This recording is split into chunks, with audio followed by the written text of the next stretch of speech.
रही बात ऑपरेशन सिंदूर की, पूरे देश को खुशी हुई थी कि देर आए दुरुस्त आए, कम से कम प्रधानमंत्री ने एक अच्छी शुरुआत की कि बहनों के मांग का सम्मान करने के लिए ऑपरेशन सिंदूर चलाया है।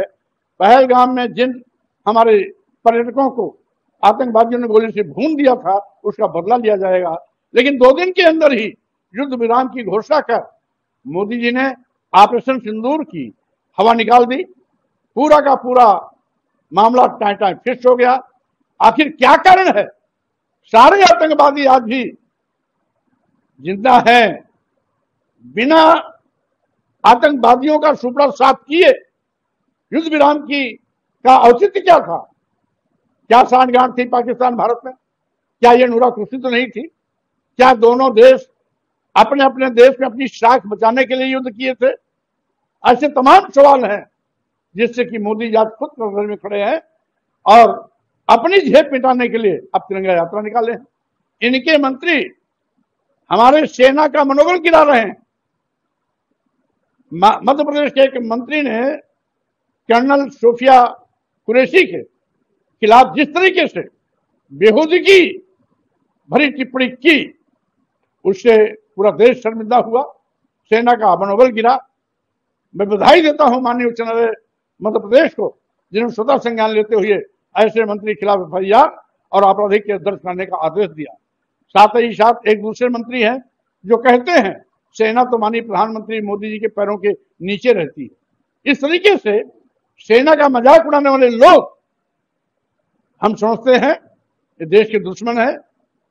सेना का हौसला जो हम सबके पूरे देश की रक्षा करता है, जिसके नाते हम सभी देशवासी अमन चैन से रहते हैं, उनका सम्मान अगर नहीं कर सकते तो अपमान भी करने का किसी को अधिकार नहीं है। सेना का सम्मान सदैव रहना चाहिए। सेना सर्वोपरि रही है।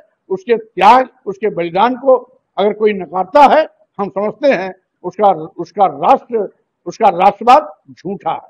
वही ऑपरेशन सिंदूर को लीड करने वाले 3 सेना नायकों को लेकर के समाजवादी पार्टी के राज्यसभा सांसद रामगोपाल यादव ने PDA की चर्चा की। कैसे देखते हैं कि इतनी बड़ी सेना को लेकर भी क्या? देखिए, सेना पर घिनौनी राजनीति करने वाले लोगों को बाज आना चाहिए। सेना सेना है, राष्ट्र के सम्मान का प्रतीक है। सुरक्षा की गारंटी सेना से मिलती है। इसलिए सेना पर जातिवाद शब्दों का प्रयोग कर टिप्पणी करना, अपमानित करना, किसी सेना के ऐसे बहादुर लोग या बहादुर बेटियां जो सीमा पर चाक चौबंद सुरक्षा व्यवस्था करके देश की रक्षा करती हैं, उनका सम्मान करना चाहिए। बेहूदी बातों से बाज आना चाहिए, भद्दी टिप्पणियों से बाज आना चाहिए। सेना सर्वोपरि है, उसके सम्मान को सर्वोपरि बनाए रखना।